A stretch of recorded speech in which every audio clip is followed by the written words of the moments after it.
Yeah, for And sure. As you're talking, I'm thinking of people that you can bring in. That would be great. It'll be fun, especially our Southern alumni that are out there. Yeah. And I keep on thinking of Murders in the Building when I'm sitting here. Did you ever see the? Yeah. Well, that's all a podcast. Yeah, Yeah, it's also podcast. about death too. So Yeah. very That's good. why I'm thinking about it. It's yeah. Yeah.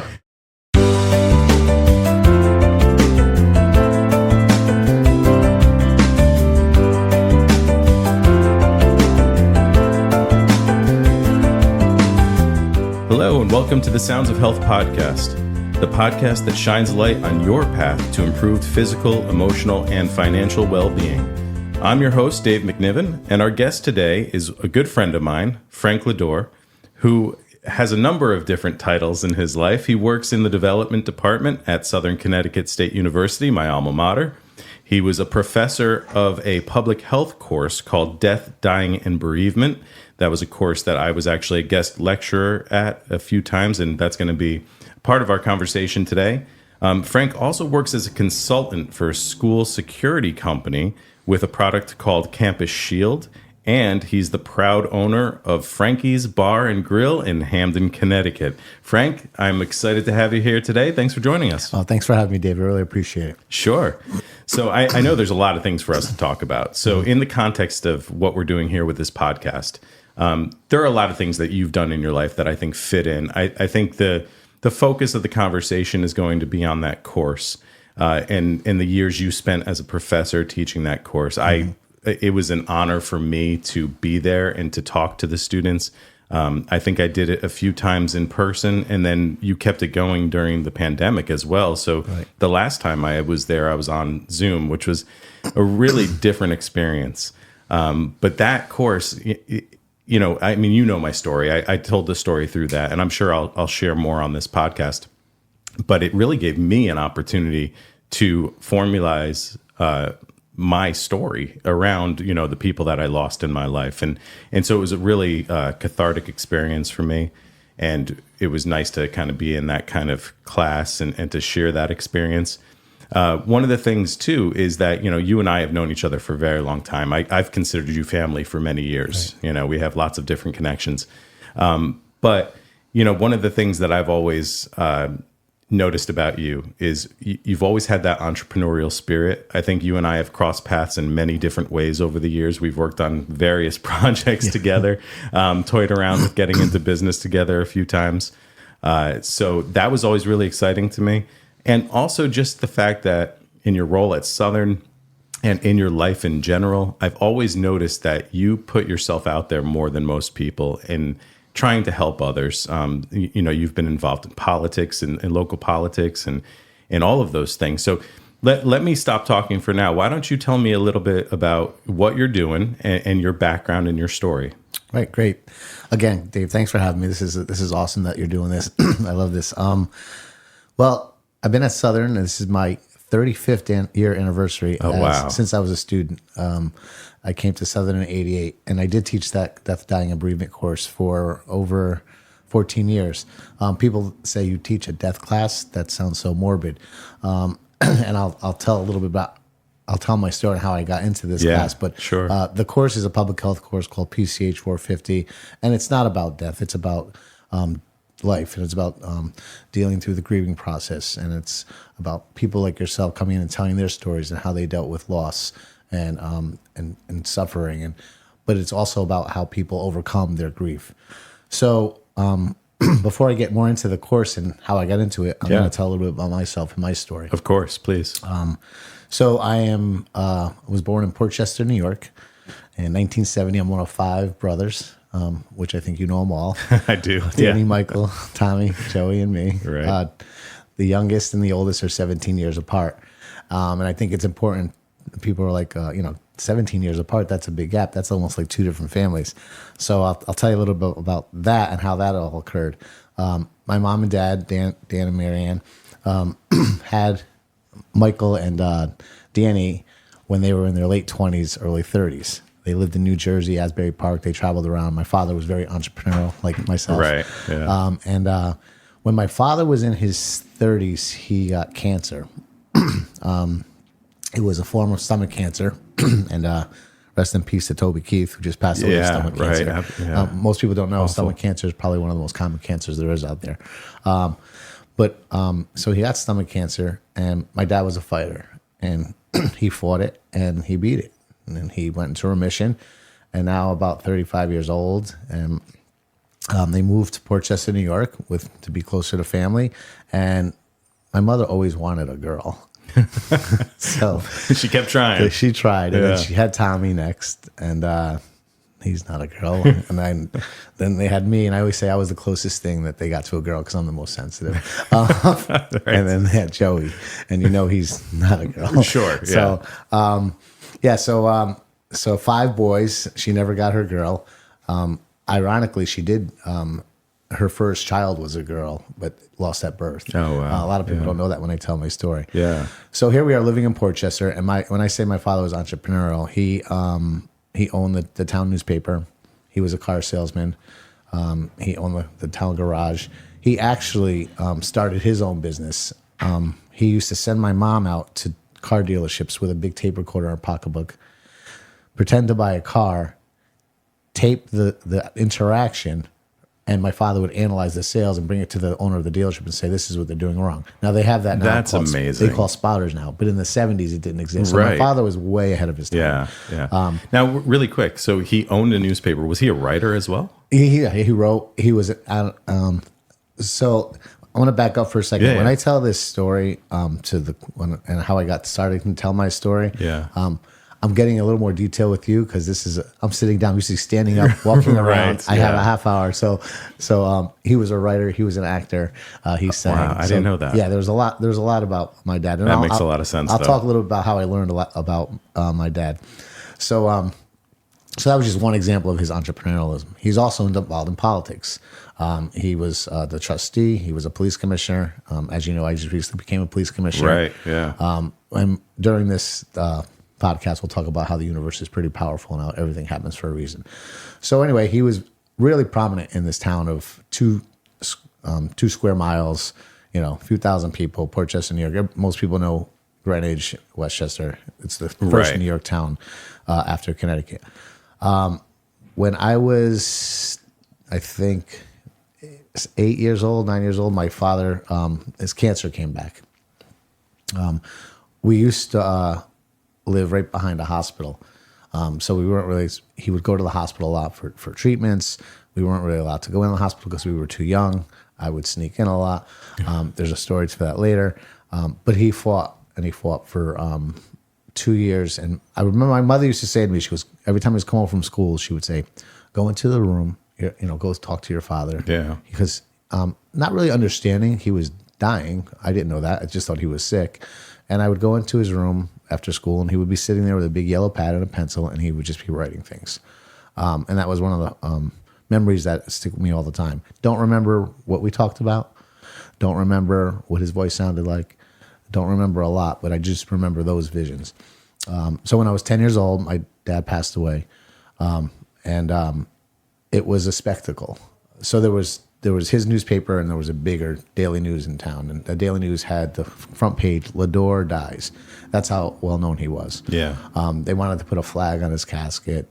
I remember the line for the funeral cars, hundreds of cars.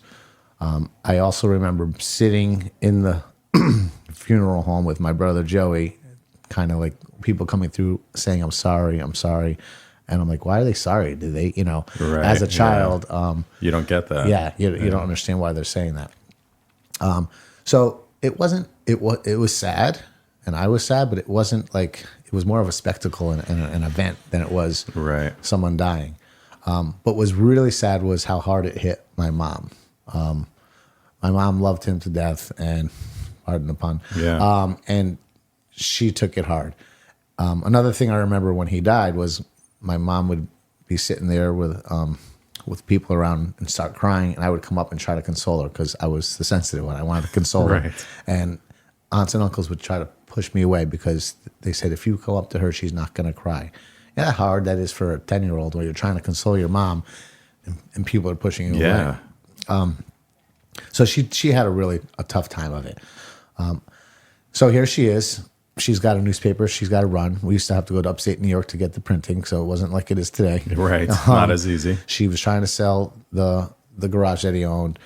He didn't have life insurance, so she's going month to month. But as time went on, things started getting better. Yeah. She started coming out of it. I remember that she finally sold the newspaper. She got a job. We started getting allowance. We would come home from school once a week and there'd be like $1.10 on the table. Based on your age, we had more money. Wow, that's a great memory. And yeah, and things were getting better in our household. So right now here it is. It's my mom raising me. 10 when he died, I was 10. Joey was 7, and Tommy was 13. And she's raising 3 young boys by herself. My brother Michael, honorably discharged from the Navy, was not really around. Danny was married with babies. So, and they were around. And Christmas time, they would come and help. They would give money. You know, they helped as much as they could. But it was my mom doing this on her own. Yeah. So fast forward 3 years, like I said, things are getting much better. And I'll never forget the day that my brother Danny comes to our apartment. And I knew my mother wasn't feeling well. So he says, Mommy's not feeling well. She had to go to the hospital. He goes, I'm going to stay here tonight with you guys. So the first thing it was at nighttime. And the first thing I thought, I was like, wow, I can go visit her. I'm 13 now. Right. Because I used to have to sneak in to visit my father. Yeah, you're legit now. I'm legit. So that was so tomorrow I said, I think I'm going to go to the hospital and visit her. Well, the next morning, my brother Danny comes in and he calls me, Joey, and Tommy into the room. And he says, the doctors did everything they could. Mommy died last night. Wow. And she wasn't sick. She wasn't like she didn't have cancer. Yeah. What had happened was she had a blood clot that went to her heart. And the old adage we used to say was she died of a broken heart. And I can address that later because later on in life, I don't believe anybody would want to leave their children. No, right. But if that's what happened, she passed away. Yeah. And the reactions of the 3 of us were very telling of how we dealt with the grief and the death of our parents growing up. Tommy ran into the other room and slammed the door. Me and Joey went and hugged my brother Danny. Yeah. And the first time I told this story, I've been telling this story, and this is how I lead up to how I teach death and dying. I would go into classes at Southern and tell this story, and I would always say, me and Joey would cried and hug my brother Danny. Well, the first time I brought Joey in to join the story, he stopped me and said, that part's not true. I never cried. Joey was in shock. He's 10 years old now. Yeah. Remember I said I was a sensitive one. Of course I was crying. Right. Yeah. He didn't cry. And it's also very telling on how one of the when I would tell this story, it's a children's concept of death and how children grieve, and I'll talk a little bit about that. Right. You hear about the 5 stages of death: denial, anger, and you go through all these steps. It doesn't exist. There's not 5 set stages, but part of that is denial and shock, and that's where Joey was, and how he grieved going older. He would walk in his sleep. He would. Yeah. I peed my bed. Like all the symptoms that you hear. Yeah. Sure. Yeah. So here we are. Joey's 10, 13. Tommy's 7, 16, and basically orphans. Everybody's like, well, who's going to take who? And my aunts and uncles are like, well, I could take Tom. I could take one. I could take Joey. Who wants to inherit 3 teenagers, right? And Danny says, no, my brother Danny at the time, he was 26 years old. He had a 2-year-old and a newborn, married to his wife. And he said, I'm not separating them. I'll take them all. That's amazing. Yeah. So imagine yourself. And when I speak to my class, some of these folks are 23, 24, 25. Can you imagine a 26-year-old taking on 3 kids and having 2 kids of their own? So it was an amazing gesture. And now basically it's their job to raise me. Tommy was in a rough spot. He was doing some drugs, and when I said he closed the door and he distanced himself, that's how he was with his grief. And Danny had a good job in Stanford, and he had a house in Milford he was going to buy when my dad died, but he lost it because he had to take care of my mom. Oh, okay. And now when my mom died, still looking for a house. He ended up buying a house in Milford and taking us all to Milford, Connecticut. So here we go, up and move to Milford. And my first year in Milford was my freshman year in high school. Wow. And everybody at the high school knew that those are the kids that lost their parents, right? Yeah, that story comes with you. That story comes with you. It's almost like part of your five. Right, and the assumptions that people make. I once had a friend I used to walk to school with every day, and our senior year was our last day walking to school, and he goes, "Your parents died in a car accident, right?" Yeah, right. Well, that's what I thought, right? I mean, that was the running joke. I don't even know how that came about. I think it was from John, so your brother-in-law. Yeah. I'm pretty sure that's how I knew and was introduced to you and your story. Yeah. And I just learned that wasn't the case a few years ago when we started this kind of journey together on doing this course. Right. So, I mean, here we are, like young boys, basically going through, and we don't know we're grieving. And just to back up for a second, it was in the 80s. There was no GoFundMe's. Right. There was no Oprah Winfrey. The whole experience is completely different than it is these days. I mean, they raised some money for us. So there was a little money in the account to help us with college. Right. But basically, when we turn 18, we're on our own. Right. I talked a little bit about how Tommy was distant. He started coming out of it. He was still in trouble in school, so he got his GED. I go through high school. Joey follows me to the high school, and we're like the kids with no parents. Like, there's a label on you. So, and me being the guy that likes to make jokes, I used to make jokes about it. And when I taught my class, I would make jokes about it. Yeah. So I go through the high school process, and I'm at 18 and I have to go to school. I applied to 2 schools. I applied to a Division III school because I wanted to play football maybe, and then I applied to Southern. I couldn't go and afford a private school. Right. I was bartending in Milford, so Southern was my choice. And then my brother Joey followed me to Southern a few years later. One of my first experiences at Southern with grief and this class that I was teaching was a lady named Rose Catella, who came to Neff Hall. They used to do programs in the residence halls. You remember? I do. Yeah. And she did a program on death and dying. And I went up to her afterwards and I spoke to her and I said I lost my parents at a young age, this and that. And we had a nice conversation. We talked about it. And then she had said, maybe you can come speak to my class one day. Yeah. And so how it happened was there was another professor, Dr. Faraklis, who actually helped start the class, and I would go to his class and speak, and I would go to Rose's class. And I was just telling my story, and it was very therapeutic. Dave, when you came to my class, how hard it is to tell your story of loss, but how therapeutic it is. And absolutely. How great it feels, right? Yeah.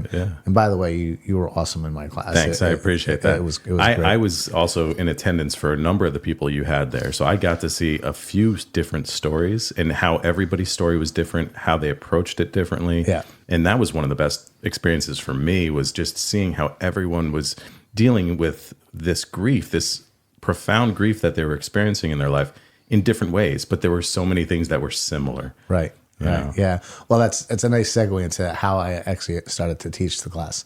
I had moved around at Southern a lot of different jobs. Yeah. And one of my jobs, I left the alumni office and I started working in academic advising with Rose Catella. She was my boss. That's great. And she said, I want you to team teach the course with me. So I said, great, that'd be awesome. I would get that experience to be a teacher, a professor. And I'll never forget the first day because people loved her class. She was just an amazing professor on this topic. And she introduces herself and she introduces folks regarding what the class is about, expectations. And then she introduces me and she goes, this is my colleague, Frank, and he's going to team teach with us and he's going to introduce himself. So I come up and I say, when she dies, I'm taking over. Of course you do. And the whole class went. And she says, I'm not dying. Don't listen to him. And she was probably in her 60s at the time. And it was a joke, but wow, how profound that statement was. Yeah. Because I team taught a couple times with her, and I worked with her for years. And then she finally retired in 2011. And I took over her job at an advisement center. I was director of advising. and then she got sick and she went to hospice. And I knew she was in hospice, and she wasn't doing great. Yeah. Well, this one semester, I get a call from someone from public health. Now, Rose had long stopped teaching it. I was just teaching at Dr. Faraklis, speaking at Faraklis' class, but she wasn't teaching. So she was sick. So I get a call that semester when she's in hospice saying, "Hey, Frank, one of the professors that teaches death and dying, no joke, passed away. Not Rose, somebody else. Oh, wow. Would you consider teaching next semester?" And I said, "I would love to. That'd be amazing." Yeah. I went to go visit Rose at hospice. She couldn't speak, but she knew I was there. She was there with her nephew. And I said to her, "Rose, I'm teaching the class next semester." And her eyes lit up. And you could see her eyes got wet. I still get choked up when I talk about this. I'm getting chills now. And her nephew was there and said, "The legacy will live on." She died a couple of days later. That next semester, I taught the class. That's beautiful. It really is. 2012 it happens. So that first class was dedicated to her. I put a rose on the desk, and I talked to the students, and I incorporated that into my story. And I taught it for 14 years. Yeah. And so the class is very, it's deep. People joke about it because I'm an easy A. But, right. But I brought speakers of all walks of life. I brought you, and you tell your story about your dad, and Krista, and her lost her daughter. And I say these names because you know who these people are. Of course. And someone who lost their child in a shooting, and I brought police officers who's actually killed somebody. So a lot of different things. The class is an amazing class. Many perspectives. And I think when you're dealing with grief and loss, a lot of those students in my class never experienced it. Right. So when they hear these stories, some of them have experienced death, but some of them, we're preparing them for it. And I've gotten calls years later saying, "Thank God for your class. I lost my mom." For sure. And I don't know how to deal with it. So some of the things we talk about is what not to say when someone loses somebody. Right. Oh, he or she's in a better place. No, you don't say that. I'm not going to get into the I'm not going to teach everybody on this podcast. Right. But part of the class was giving them the skills to actually handle these types of situations. Handle situations, not only when they lose somebody, but when somebody else close to them loses somebody. There was something, I remember when you started the class, and when I was there too, you would say something in the beginning of the class like, many of you may not have experienced this before, but I can almost guarantee you that during the course of this class, during this semester, at least one of you will experience. Every semester. Right? And it was every time. Every semester it happened. Someone had a loss. Someone lost somebody. Yeah. So I would say that, make that statement. Yeah. And it's also like, it's something that's going to happen to everybody. It is, right? It's a part of life. One of the first things I say is everybody in this class is here for a reason. Right. And I want you to go around and tell me why you're in this class. And most of them say, "I'm here because it's part of my major. I'm here because I need extra credit." And I always say to them, "That's not why you're in this class. Yeah. You'll figure it out. Come tell me when you know." Yeah. And they do. Yeah. And they do. So it's pretty powerful.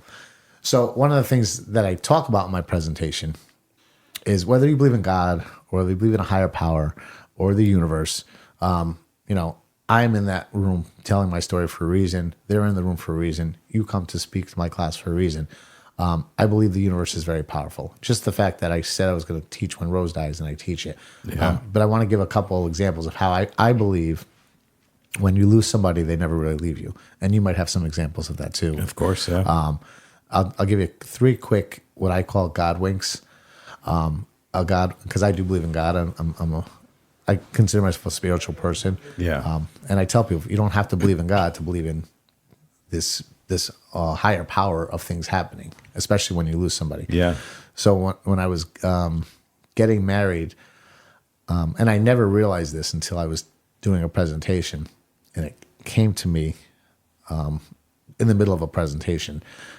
My wife and I did our own vows. And I went up, and my vows were, "Daniela, you're my angel, heaven sent for my parents, and I love you very much." Well, she broke down crying and couldn't do her vows because she was crying too hard. Right, yeah. But when I'm telling that story, it hit me that my father's name was Daniel, and my mother's name was Marianne, and I'm marrying Daniela Marie. And so it was pretty profound that, and I always say it was hitting you in that moment. In that moment, I just realized what her name was. Yeah. Like, I never thought of it. And I always say the skeptics will say that's just a coincidence. Right. And I don't believe in coincidences. The other story, this is a really powerful one. I was working at Southern. I was the assistant bursar. I held a lot of jobs at Southern. Yeah. And one of my jobs was to give payment plans to folks. They'd come in and I'd write out a payment plan. And there's one young lady who would come in every semester by herself with no parents. And I would give her a payment plan. She would say, "Thank you so much. I couldn't do this without your help." And it was a transfer student, so she was only there for 2 years. Her final semester, she comes in and she has her mom with her. And she hands me a basket with coffee and stuff like that. And I just want to thank you so much. I live in Florida. My daughter was here on her own. You helped her so much. I said, "No, it's my job. It's my pleasure." And she looks at my name tag and she goes, "Ladore." She goes, "Are you related to Dan Ladore?" And I said, "That was my dad." She said, "I knew him." Wow. And I'm like, "How did you know him?" And I don't remember the details of how she knew him. Yeah. But I remember I told you that in the Ladore Dies article came out and there was a blurb about my dad. Yeah. And I had that article and I read it. I used to read it. She sent me an envelope to my house a month later. There was a series of articles about my dad every week that someone wrote and I didn't know about. And she had them. After he passed away? After he died. That's amazing. And so I learned so much about my dad from this stranger who I helped in the bursar's office. So I look up and I say, "I know you're looking down at me." Wow. So I don't think I've heard that one before. That's a really amazing one. Yeah. And the last one I'll share is the coolest Godwink. Joey used to come with me and present now. And Joey did a great job. He wrote a few songs about losing my parents, and he would tell his perspective of grief and my perspective of grief. And after every class, we'd go out for a drink, of course. Of course. So one day we go to Eli's, and we're sitting there at the bar, and a guy comes up and says, "Do you mind if I sit in this seat?" No, I'm sorry. He was sitting there already. And I said, "Do you mind if I sit in this seat?" He goes, "Yeah, no problem." So I said, "You mind moving over a little?" He goes, "Come on, man. I got a girl coming here." And we're joking with him. Yeah. So he moves over for us. Me and Joey are here, and his Tinder date, whatever comes, and they're talking. We usually leave him alone. So at the end, we're gonna go. I said, "Hey, you want a shot? We're gonna do a shot." And so he says, "Yeah." I said, "What?" I said, I look at him. I go, "Are you a cop?" He goes, "Yeah." I said, "How do you know?" I said, "I don't know. You look like a cop." I said, "Where are you a cop? In Hamden?" He says, "No, Portchester, New York." Where I'm from. Right. I'm like, "Portchester, New York?" I said, "I'm from Portchester." Me and Joey look at each other. So we go, "Here we go again." Right. And I said, "Where do you live now?" He goes, "Oh, I moved to Milford." That's where I moved to Milford. He ended up knowing a lot of my friends, he knew who my dad was, and it was just right after our class. So just little things like that. I tell that story. I believe that they never really leave you. Yeah, I agree with you. I don't believe in coincidence either. I think everything kind of happens for a reason. Yeah.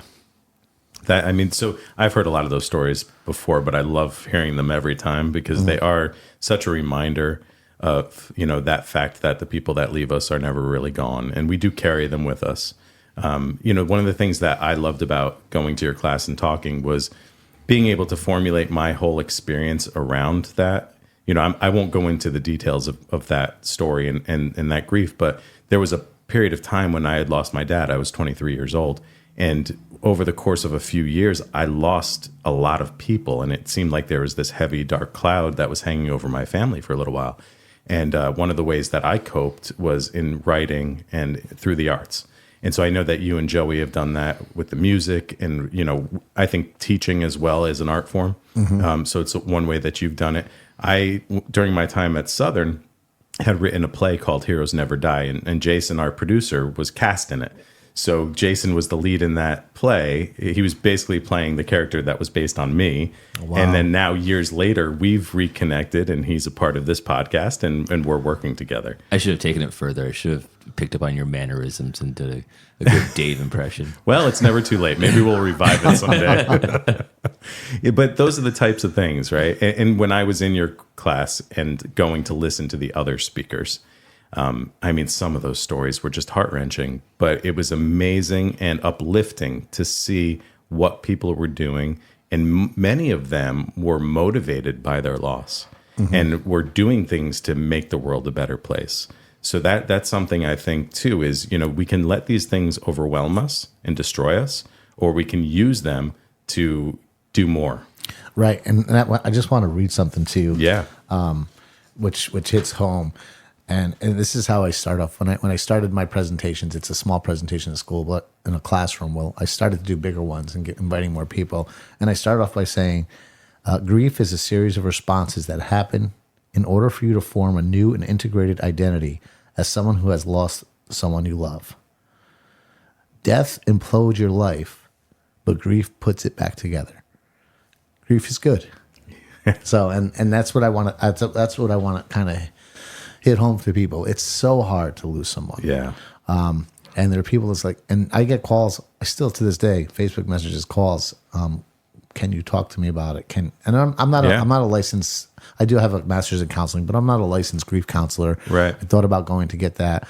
My experiences, I can tell you my experiences and help you through it, but I can't help you. I can't help you feel better. Right. Yeah. And people are like, well, how I can't wake up. I can't go on like this.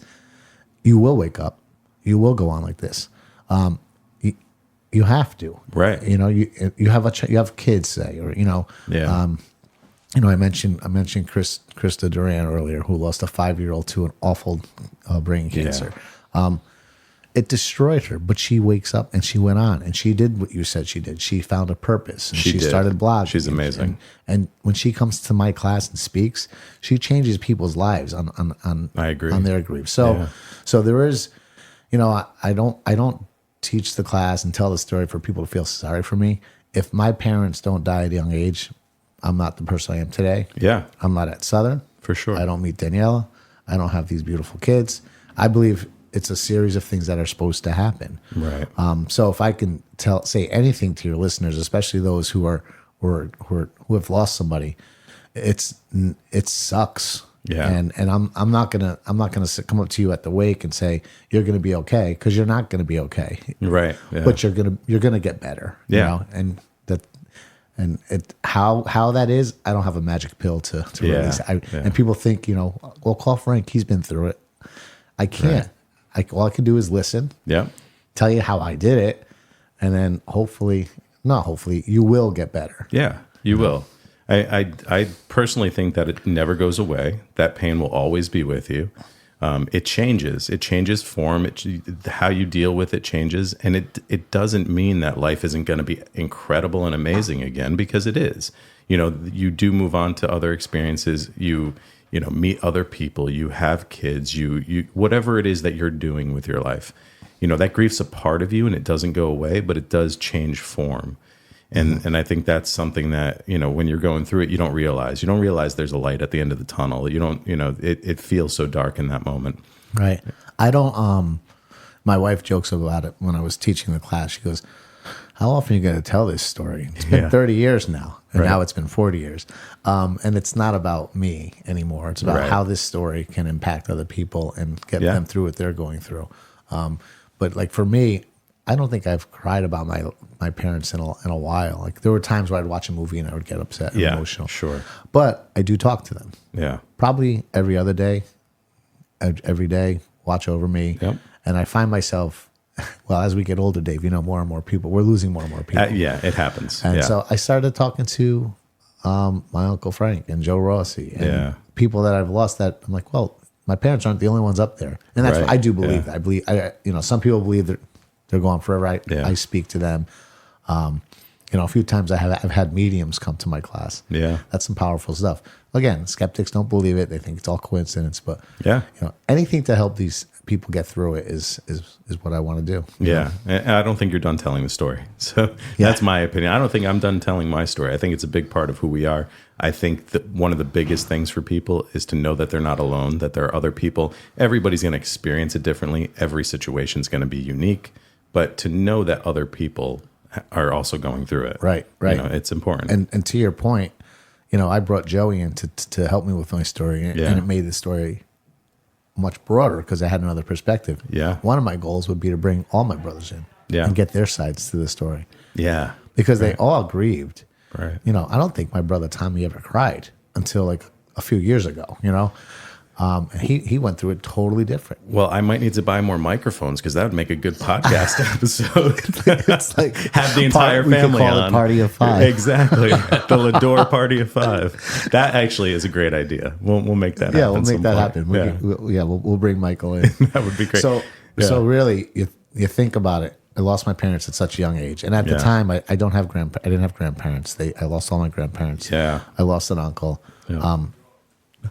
You're good. Yeah. So, but one of the things is we're like, so my mother was 48. My father was 48 and 49. I forget the numbers. Yeah. One was 47. One was 49 when they died. Yeah. So when we all beat that number, we celebrated. Yeah. You know, when Danny made 50, we're like, all right, we can do it. So now we're all 50. Yeah. But you think about like, and you know, my wife used to say, I married somebody with no parents. Is he going to die young? Right. My kids ask questions about it, and it's one of those things where like it's on the back of your mind. The closest we've had is my brother Michael had aneurysm. He still has him in his head. He almost died. He's 63. Mm-hmm. You know, he's still suffering through some of them, but he's living life. Yeah. Right. So you always think about that for your own mortalities. Like, maybe it skips a generation. I don't know. I don't know. I think there is something when you lose someone too. I know immediately following the loss of my father, like every little thing you think, oh, this is it. I'm dying or someone's dying. Right. You know, it was always a possibility. Whereas before that, it wasn't, you know, so now, and my dad was 59 when he died. That's, you know, young in today's terms. So I always think about that too. You know, you kind of measure yourself against that age. I'm a ways away from that, but it's always there in my head. And I remember when Joey hit that age too, and it was a celebration. So it's amazing. It's really amazing how it does continue, and we're always constantly thinking about it. Yeah. I mean, we talked about the class earlier. I don't teach the class now. What happened was after COVID, they cut down a lot of sections, low enrollment. So actually one of the professors that taught the class, his name's escaped me. He actually created the class in the 70s. He taught Kubler-Ross at Southern. Oh, wow. Kubler-Ross was a Yale grad. You know, Kubler-Ross, who wrote the book, The Stages of Death. Yeah. She actually took his class because she was a student at Yale, and she came to Southern. So he was teaching it. So obviously I'm going to get bumped over him. Yeah. So I haven't taught it in a few years. And as you know, I'm busy anyway, so I probably couldn't. Just a little bit. Yeah, you've got some things on your plate. But I am thinking about doing workshops, like a 6-week workshop where I could bring in you and somebody else. And because I think people got a lot out of the class. I think so too. And I think it's something that's valuable. So there's more to come in the grief world for Frank Ladore. We'll see. Great. And hopefully talking about it and not experiencing it. I'm going to experience it again. We all will it again. Yeah, of course. So, all right. So, I mean, you and I can talk about this topic forever, but for the sake of time, I do want to get to some of the other things that you're doing as well, because I think it ties into the podcast and all of those things. So you're working in development at Southern Connecticut State University. Yep. So tell me a little bit about that. I have a background in development, as you know. Yep. I worked for a few nonprofits and then for Yale University for a while. And when you got that job, when you went into that job, I'm like, oh wow, that's perfect for Frank. Yeah. So I actually, you know, I've been at Southern. They joke because I had more jobs at Southern than anybody else in the history of Southern. So I did a lot of different things, and one of my past life jobs was I was the director of athletic development. It was like my third job at Southern, and I enjoyed it so much. And then Mike Adante, the president at the time, left and appointed me alumni director. So I have development experience. I was a little green at the alumni director job. That's why I ended up moving over to advising and doing the student stuff. Right. But you know me, I'm a networker. I'm a people person. Natural. And so after 10 to 15 years of doing advising and transfer services, which I don't think I ran into, I think you just missed me, Jason. Yeah, I came in 2018, I think it was. That's when I jumped in. Yeah, and I think I started in 19 with this new job. I said I wanted to go back to development. I've been helping students my whole life at Southern. I've been, you know, between payment plans, like I mentioned before, and advising and getting people to come back to school to finish their degree. And it was very rewarding. But you get burnt out. Yeah. And believe it or not, Dave, I'm 6 years away from retirement. That's and unbelievable. So I wanted to end my career going back to development, raising money, helping students on the back end, engaging with alumni, which both of you are alumni, so you will be hearing from me again. Oh boy. No, I'm not even going to ask you for money. I would love for you guys to come and talk about this to students. So I will tell you, I mean, Southern changed my life. It wasn't my first choice. It wasn't the first college I went to. Mm-hmm. I came back to it, and I didn't get into theater until Southern. And that theater department, my experience there was absolutely incredible. I didn't even know things like that existed. And what I went through there and what I learned through that program, right. I mean, it set me up for the rest of my life. Yeah, yeah. So I said to myself, what better way to help students? Not just to raise money. It's not, development's not just about fundraising. Yeah. It's fundraising. Excuse me. And so I have people come on campus and talk. I give tours to our alumni and bring them back. And I'm like, wow, this is amazing. What can I do to help? Even if it's $1,000 check, or even if it's coming to speak to our students. I'll tell you a quick funny story. This is one of my favorite development stories. Yeah. I make cold calls. I have no problem calling people. And we did an article about, on an individual. And Jason, you're probably going to know the individual's name. His name is Anthony Fontano. He started the needledrop.com. The needledrop.com he basically reviews albums. I didn't know who he was. I didn't know what Needle Drop was. Apparently Gen Zs know who he is because I took him on campus. I picked him up I have a golf cart. I pick people up in the golf cart and I drive around. And I said to him I said, who do you want to see? You want to see, professors? You want to see a dean? And he gave me a couple names. So that's what I do. I set up these tours, knowing nothing about this individual except that he has this YouTube channel with 2 million followers. Wow. Which I didn't know at the time. Yeah. He sits down in the professor's office and he's like, well, I wasn't a history major, but I really liked your class. I wanted to come and say hi and thank you. He goes, so what do you do? He goes, I review albums. He said, you make money doing that? He goes, made about $1 million last year because of his. So, and I'm like, wow, holy score, right? I'm a fundraiser. Right. We walk out of the office and 2 students walk by and go, it's him. It's him. And I'm like, who, me? Can we get a picture? We're driving down the golf cart. People are waving and high-fiving him. So apparently all Southern students knew who this kid was. Yeah. So I was like, this is amazing. So I'm still in touch with Anthony. I'm trying to get him on campus to do a whole, he does college tours and a whole thing on talking to students. So his big claim to fame was he got into it with Drake. He made a joke text between him and Drake went after him. Oh, wow. So it made Vanity Fair, it made all this news. The needle drop guy fights Drake. So, but that's just one of the cool stories. I mean, it's constant running into it. I'm sure. People think Southern, it's the safety school, no one really good came out of it. We have some amazing alumni that came out of our school. Sure. Success stories, people who are humble about their success. It's a great place. And I like to joke that I've spent more hours on Southern's campus than anywhere else in my life because I used to live there in the summers. I used to live there, So the development world is really fun. I love doing what I'm doing. I think April 4th is our day of caring where we have this huge, it's almost like the Jerry Lewis Telethon where we raise money all day. I think we raised $8 million last year on that day. So I'm involved in that. Involved in the Owl Classic Golf Tournament. It's just, you're right, David. It's something I'm supposed to be doing. Yeah. I'm really enjoying it. So thanks for letting me plug. Of course. We're not done. We've got lots more to talk about. I don't mean to interrupt. I just want to point out, I guess, released on Southern's social media was the president of Nambia is a Southern alum. The president of Nambia is a Southern alum. It came out yesterday or the day before. He was the ambassador to Nambia. And he's undergrad, is in biology, teaching in biology in the 70s. He got his master's at UConn. You can argue that's one of our most prominent alumni right now. We have world leaders coming out of Southern now. This is great. Well, it's Johanna Hayes is our state congresswoman who's a Southern alum, and there's some big names out there. Yeah, that is amazing.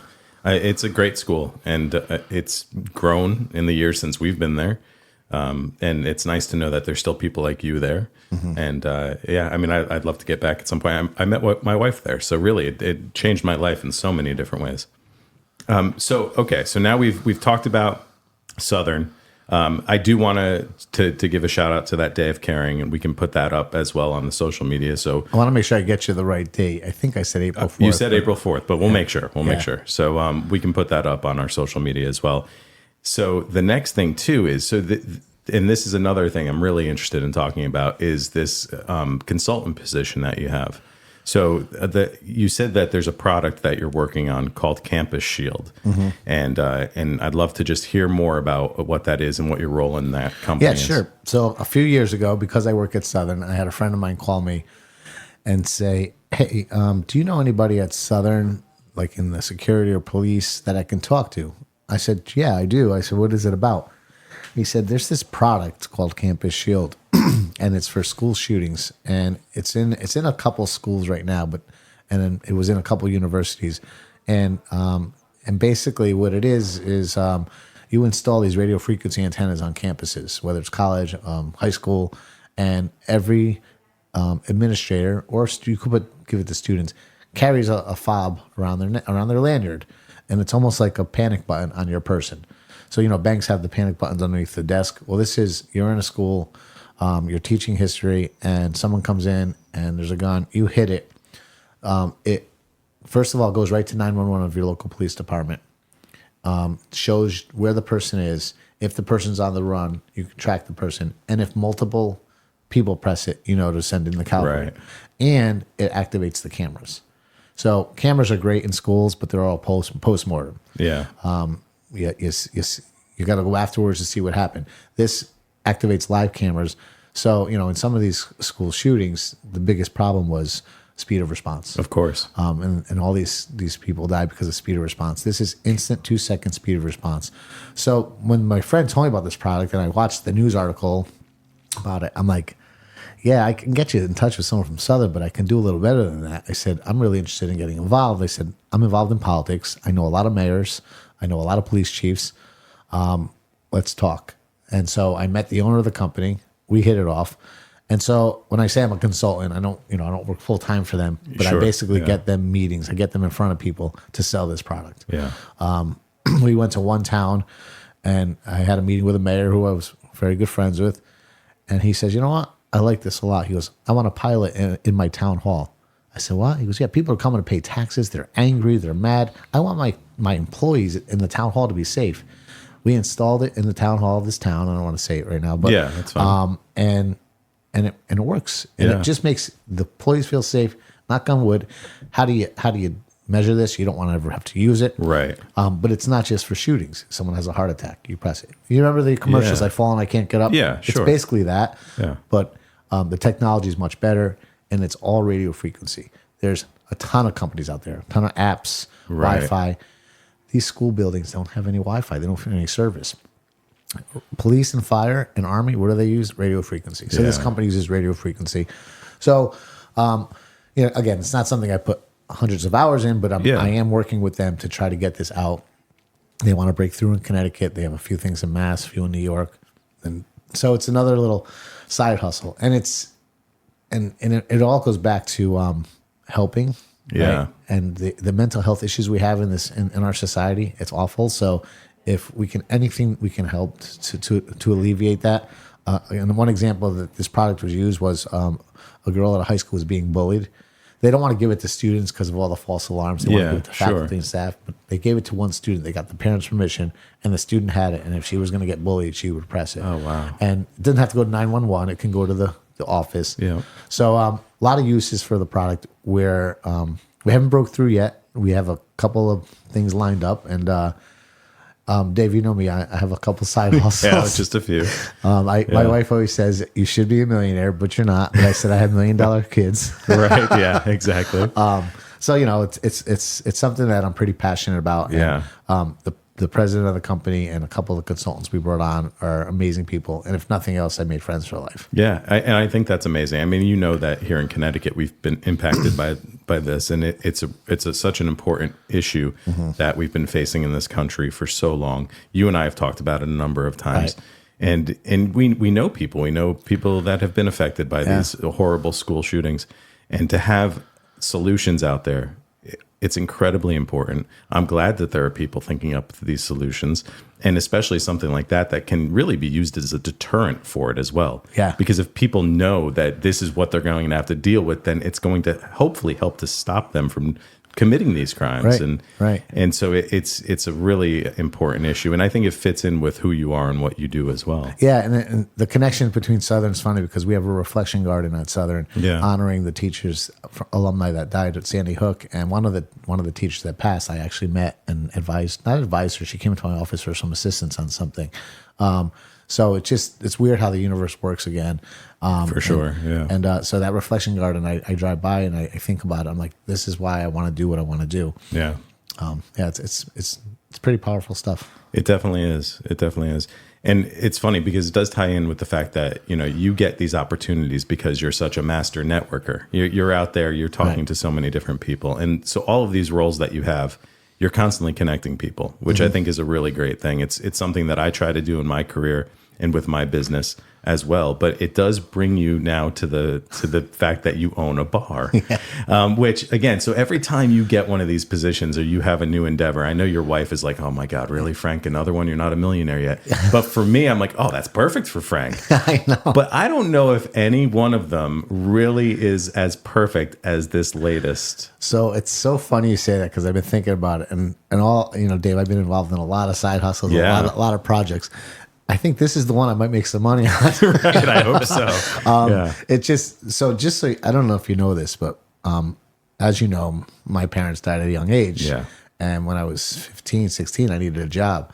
And a guy named Ellery Morrell, I was washing dishes at a restaurant for $3.37 an hour. And he said, you want to wash dishes in my restaurant? I said, yeah. He goes, it's $5 an hour, cash. He goes, I'll, but the only thing is you're going to be working until 3 a.m.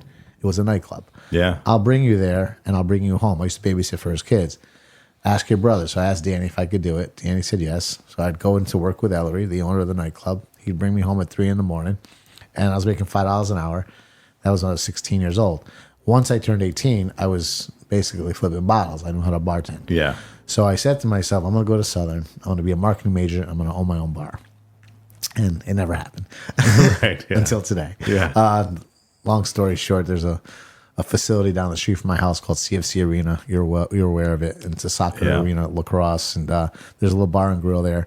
I've been bartending for the last 20 years at side hustles, and I bartended there, and the lady was selling the bar, and I had no intentions of buying it. So I brought a few people down to look at it that I know. Again, helping people network and say, oh, you want this bar? And one of the individuals says, I'll buy it, you run it, 50-50 partner sweat equity. I'm like, all right, let's do it. And that's amazing. I sold Danielle on it. It wasn't a tough sell, but it was scary at first. Yeah, I'm sure. But now we're having fun, and she's in there with me, and we're working it, and it's, knock on wood, it's been steady. That's great. And it's been a lifelong dream of mine to own a bar. I think if I did it when I was 25, I'd probably be divorced right now. Right. Yeah. It's not an easy thing. No. Yeah. And I think if the bar was in like Milford or Stratford, I'd probably be divorced right now. But it's 0.3 of a mile down from my house. I walk there. Not when I'm working at Southern, folks. Of course. I'm keeping it separated. I don't even post on Facebook during the day. Yeah, of course. But it is a side hustle. It's more work than I expected, but I'm having a blast. Yeah. And it's called Frankie's Bar Grill. Frankies Bar Grill in 1018 Hamden, Sherman Avenue. All right. And so that's, funny because all the connections, I used to work there in high school, at CFC. With my brother-in-law. With Johnny. And used to grill food on those same grills. When that bar kind of formalized there, Marcia, my wife, had my 40th birthday party there. Yep. So that place has a lot of history to us, and to have you there as part of the ownership and running the place, I think it's a great space too. So really hoping to be there and do some events there maybe. I have a couple of ideas actually for maybe some fundraisers that can bring people through the doors as well. Dave, maybe we can do a remote podcast there. We can totally do a remote podcast. That would be amazing. Yeah, that would be a lot of fun. Yeah. And you get lots of athletes through that place because it's an athletic complex. Just this past Sunday, I was there, and Gilly and Ossie, I only give their last names, are 1990 Southern All-Americans, soccer players were there, and I got a picture with them behind my bar. Oh, that's great. I have current Southern students who just graduated that play there now.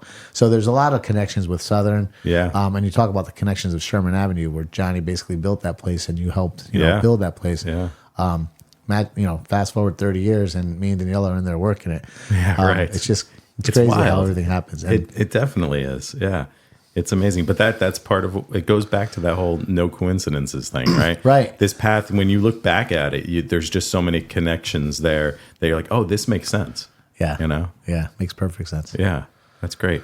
So there's a lot that you do, obviously. And you have 3 kids, and that's always not easy as well. How do you balance it all? Like, so one of the things I want to do too is just share people's how they find balance in their life, what they're doing that's hopefully keeping them healthy.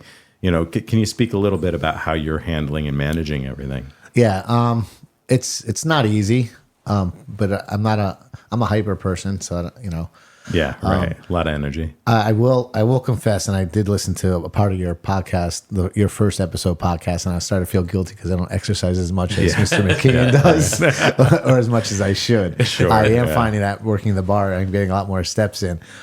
So one of my goals is to start to exercise more. My son just joined Edge yesterday, my youngest. So they're both at the gym, and I went in there yesterday. I was like, all right, I do have to start doing something. But just to keep up with them. Just to keep up with them. Yeah. It's weird. It's more like it's just my day happens. It's a blur. It's like, I just go. I do pray. And I do try to take 10 minutes of quiet time, whether it's meditation or just thinking about things. And that kind of relaxes me. I will confess that I am on a blood pressure medicine, which I have trying to get off of. So it's a lot. But I enjoy life, and I always, everything I do, I try to do it for my family. It's not about ego for me. I'm involved in politics, and maybe the police commissioner thing was a little bit ego because I like that position. But I always think I got to do this for my family. I didn't have this growing up, right? I didn't have a mother and a father. I didn't have any money. And so every time I get into something, I'm like, all right, this is it. This is the one I'm going to help and just, get rid of the stress in our lives. It's a process, and I don't know. It's how my brain works. Yeah. Again, I do have to take care of myself physically a little better. Yeah. We all do. Yeah. Yeah. I got a haircut yesterday. It looks good, right? It does look good. Yeah. You have way nicer hair than I do. Yeah, I do. Yeah. And it's keeping communication open with your family. Yeah. Yeah. And trying to do that, get rid of those past demons and just move forward. Yeah, absolutely. There's a lot that you said that makes a whole lot of sense. Finding time to quiet your mind and really acknowledge spirituality, I think, is important for a lot of people. It's something that I strive to do in my own practice each day. But like you, I find myself just kind of, my day goes by in a blur because it's such a mixture of family and kids' activities and business and now podcast. There's a lot going on. Right. But it's a whole lot of fun too. You have to enjoy it, and that's something that I think I've always learned from you is that it never seems like you're working, even when you're working, it always seems like you're enjoying what you're doing. And I think that's a huge part of it. Yeah. What made you do this? The podcast? Yeah. Well, I mean, as you know, so I have the background in acting and in the arts, and now here I find myself as the owner of a insurance agency, which, when I look back at it, I can see the connective tissue there and tell the story, but not something I ever expected. I think I mentioned on the last episode, I absolutely love where I'm at and what I do, but I wanted to find ways to connect more with people. And I'm out there in the community networking a lot, and I'm learning about all of these businesses and entrepreneurs and people that are creating these products or companies that help people to live healthier. And it aligns with what we do as an insurance company, as an insurance agency, is we connect people with insurance companies so that they also can have the protection they need, from financial catastrophe. and to hopefully have the resources they need to live a healthier life. So I felt like it really fit all together. And when Jason and I reconnected, it just seemed like such a opportunity to do something a little more creative around the business. And so I'm really excited about it. I'm excited to have these conversations with people and to learn more, to go deeper into relationships with people that have these resources. That's great. Yeah. That's great. I think the conversation you had with David, you and I, was, Jason, what do you know about podcasting? And I said, too much. Yeah, right. That's and it's exactly kind of like an was. obsession. Like once you get involved with podcasting, you know, you start listening to other podcasts and how they do their podcast, and yeah, it becomes its own entity in itself. But I think you made a great point, Dave, about community and how this podcast really is going to bring our communities closer together. Yeah. And showcase, you know, everything that we have to offer. And I think Southern, as a university, for example, is a community university. You know, more so than any in the area here. You know, I, on my day-to-day basis, and my other jobs that I do, my gig life, you know, I meet alum and just embrace the fact that the culture of Southern is the New Haven, you know, county area. You know? Right. Yeah, absolutely. Awesome. That's great. Yeah. You have a radio voice too. Oh, I do. He's an actor as I'm well. an actor. He's trained. Yeah, I have my SAG card. So yeah. Yeah, and I've done a little voiceover on the side too. I know that, yeah. Recently. So I always did want to have a studio set up and get a nice microphone. So that I leaned on Jason for that too. I'm like, so give me some recommendations here. Let's get some good equipment and let's have some fun. That's awesome. So, yeah. No, this is great. Yeah. Well, you know, I have a little bit of a network. Yeah, for And sure. As you're talking, I'm thinking of people that you can bring in. That would be great. It would be fun, especially our Southern alumni that are out there. Yeah. And I keep on thinking of Murders in the Building when I'm sitting here. Did you ever see the? Yeah. Well, that's all a podcast. Yeah, Yeah, it's also about death too. So it's very that's why I'm thinking right. about it. It's Yeah. Yeah, it's so fun. And I always think too about all of the shows. I think when I presented to your class, I always had a list of like, here's things that I like that I think deal with grief, you know, and it was, you know, TV shows and books and things like that. So maybe even trying to go after certain creators or writers to talk about what their process is. That is also in the back of my head as well. That's great. Yeah. Awesome. Yeah. And we have some upcoming guests too, which I think we're really excited about in so many different areas. So hopefully people will start to like and listen and subscribe to the podcast, and we'll get a nice following going. And this will be Facebook, Instagram, TikTok. We're live on Facebook, Instagram, and X. You set that one up, huh? No. And you can find us on LinkedIn and. So yeah, we're all over the place. We're going to try and get the word out as much as possible. Well, that's good. I'll help you spread it. Thanks. I really appreciate that. So we're getting to the point where we're going to start to wrap up a little bit. But is there anything else that you wanted to promote or talk about? You know, I actually think too that the idea of having your brothers on eventually is a really good idea. But at the very least, would love to have you back at some point because I think there's a lot more that we can talk about. But before you leave today, is there anything else you wanted to talk about or promote? No, I really appreciate the opportunity to just tell my story and talk about my life. And it's always fun to talk about yourself, right? Right. Love the idea of coming into the bar and doing something. And, you know, it is a place full of athletes, and so it kind of goes through the sounds of health. May be able to get a couple semi-celebrities in there to talk to you. That would be great. Like in the soccer world. You know, one of them, Mike Pecky. Yeah. And there's a lot out there that we can talk to some people.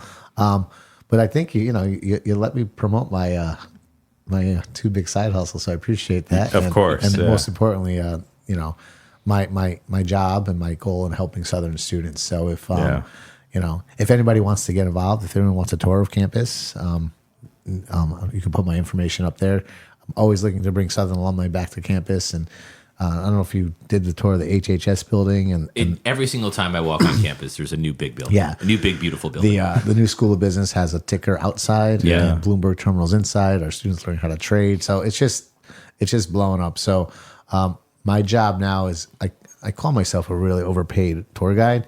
But that leads to you all coming back on campus, talking to our students, getting involved, sometimes writing a check.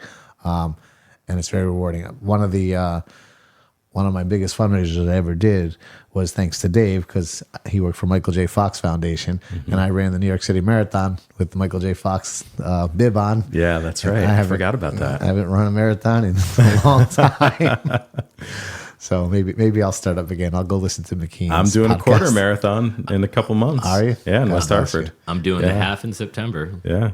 Let's do it. Yeah, it's been a while for me too. I did the half marathon for the Hole in the Wall Gang Camp when I was working there in New York a while ago, and did some Ragnar relay races. Those are tough. Those are so much fun, but it's a lot of coordination. You need a lot of people to participate with you.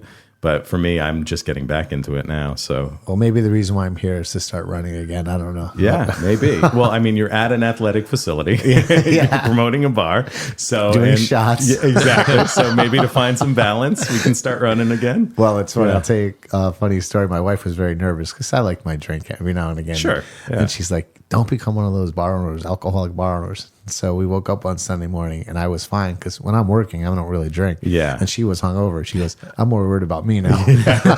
You know what's funny is I've started to actually come around to some of these non-alcoholic options that are out there now. Athletic brewing is delicious. Athletic is fantastic. Yeah. There's a number of certain things. Hop tea I really enjoy. There's a lot of these things that are out there that kind of feed that, that craving and have no alcohol in it. When I do dry January, that's what I usually go to. My wife said, "Are you doing dry January this year?" I'm like, "I just bought a bar." Yeah, right. That's going to be pretty tough. Yeah, exactly. Well, this has been great, Frank. I really appreciate you coming on the podcast, and definitely want to have you back at some point. Everybody should check out Frankie's Bar and Grill on Sherman Avenue in Hamden. Go in there, let him know that you heard him on the podcast and you loved his story. It's an amazing story, and I know there's a lot more details for you to tell. I'm looking forward to finding some new places to tell it and some ways to get it out there. Awesome. Thanks so much for having me. This is great, Dave. Appreciate it. All right. Thank you, Frank. The Sounds of Health podcast is brought to you by Nutmeg Insurance Advisors, and it's recorded at the offices of Nutmeg Advisory Group in North Haven, Connecticut. The podcast is produced by Jason Carubia and Dave MacNiven, with music by Rob Hames. Please remember to like, subscribe, and leave a review wherever you listen. Each week, our goal is to shine a light on your path to improved health by highlighting the stories of people who help our listeners to improve their physical, emotional, and financial well-being. Be sure to join us each week, and don't keep us a secret.